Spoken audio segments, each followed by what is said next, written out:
All right, today we're gonna sink our teeth into Jack London's absolute masterpiece, White Fang. And look, this isn't just some story about a wolf, It's really this epic tale of survival. It's a raw, brutal look at the laws of nature, and maybe most importantly, a deep dive into how our surroundings, our world, can literally shape who or what we become.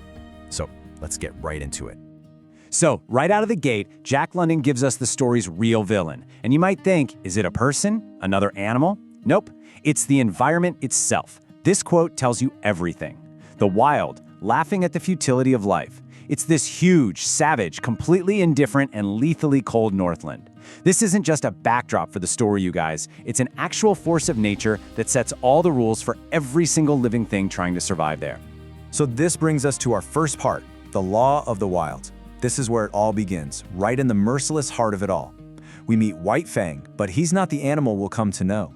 He's just a tiny gray cub, born to a she-wolf and the old wolf One Eye. In his world, it has exactly one rule, one brutal, simple reality: survive. That's it. And what does survive mean out there? Well, it boils down to this, the law of meat. This is the first and really the most important lesson that little cub is gonna learn. Think about it. There's no right, no wrong, no morality. There's just hunger. You're either one of the eaters or you're one of the eaten. You're hunting or you're being hunted. That one simple law controls absolutely everything. So from his perspective, the whole universe is basically this dark, gloomy cave. That's all he knows. But there's this one thing he just can't ignore, something that pulls him in. It's the entrance to the cave. Now, he doesn't see it as a doorway or an exit. To him, it's just this incredible, mysterious wall of light. It's warmth, it's mystery, and deep down, every instinct in his body is screaming that that is the way out. That is the way to life. Okay, next up, the makers of fire. And yeah, you guessed it, that instinct, that pull toward the light, it finally pushes him out of the cave and puts him on a direct collision course with a totally new, completely baffling force that is going to change his life forever. And that force is us, mankind. Just try to put yourself in his paws for a second. What does he see? These bizarre two-legged creatures. They don't act like any other animal. They don't snarl or attack in the same way. Instead, they make fire. They seem to have these impossible powers. They order other dogs around with sticks and whips. To this little cub, they are literally overlords of everything, both the living and the non-living. They're not just animals, they're gods. But these gods are complicated. Under his first master, a Native American man named Gray Beaver, White Fang learns a couple of really harsh lessons that start to mold his wild spirit. First, his curiosity gets the better of him and he touches the fire. The pain is just paralyzing. But then something even weirder happens. The gods laugh at him. And for the first time in his life, he feels this brand new, totally alien emotion: shame. It's his first real lesson in just how random and cruel these powerful beings can be. Which brings us to a really dark chapter in his life, the reign of hate. So just when White Fang is starting to figure out the rules of these men, a mix of doing what he's told, being super cautious, being afraid, his whole world just shatters. Gray Beaver gets hooked on whiskey that the white men sell, and he sells White Fang, just like that. One single transaction throws him from a life that was tough, sure, but at least it was predictable, into the absolute darkest time of his life, under a new and truly terrible kind of master. And his new master's name, Beauty Smith. It's a horrible, ironic name because this guy is described as a pathetic, cowardly, twisted monstrosity. London even says that he's not entirely to blame, that he was molded that way. But honestly, that doesn't make the terror he causes any less real. The thing about Beauty Smith is that he's weak and he knows he's weak, and that's exactly what makes him so dangerously, horribly cruel. See, Beauty Smith doesn't look at White Fang and see a living creature. He sees a gold mine. So he cages him, he starves him, he torments him. He takes all of that wild, natural ferocity that White Fang was born with, and he molds it into pure, weaponized rage.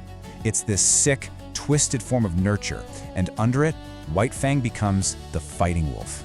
He's an undefeated champion in the dogfighting pits, and his spirit is now hardened by one thing and one thing only: absolute hate. And now, for the turning point, the Love Master's touch. So imagine this. White Fang is beaten, he's bleeding, he's basically near death after a brutal fight with a bulldog. It really seems like this is it. The story's over. But then Then a different kind of god steps out from the crowd. And this one is going to change everything. This man's name is Weedon Scott, and he's a mining expert, and he is just sickened by what he's seeing. He doesn't just yell from the sidelines either. He physically gets in there, stops the fight, confronts Beauty Smith, and basically forces the guy to sell White Fang to him. He saves him, right then and there, from certain death. This is it. This is the moment the whole story hinges on. And really, this contrast just defines White Fang's entire journey. I mean, it is night and day. He goes from one insane extreme to the other. On one side, you have Beauty Smith, the mad god. He ruled with cruelty in a club, and all he taught was hate and distrust. On the other, you have Weedon Scott, the love master. He rules with kindness and just his voice, and he teaches patience and affection. Their goals couldn't be more different. One wants to exploit for profit, the other wants to heal and tame. So, here's the million-dollar question. How in the world do you tame a creature that has been literally forged in hate? Well, Scott starts this incredibly slow, deliberate process of, you could call it, re-nurturing. It all begins with the simplest things: offering food without a threat attached, speaking in a gentle voice. It takes weeks of patience just to get close enough to even try to touch him without getting his hand bitten off. It is an absolute masterclass in how to earn trust from something that has no reason to trust you.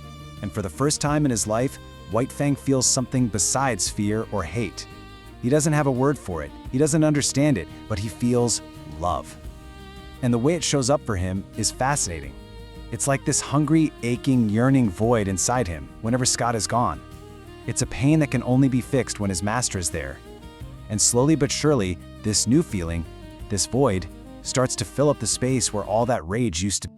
All right, on to the final act, the sleeping wolf. So the time comes for Weedon Scott to go back home to California, and he just can't bring himself to leave White Fang behind. This decision kicks off the last part of the story, taking our wolf from the raw savagery of the Northland right into the heart of civilization. And this is where his transformation is going to face its biggest, most important test yet. When he gets to this Southland, California, White Fang is just completely horrified.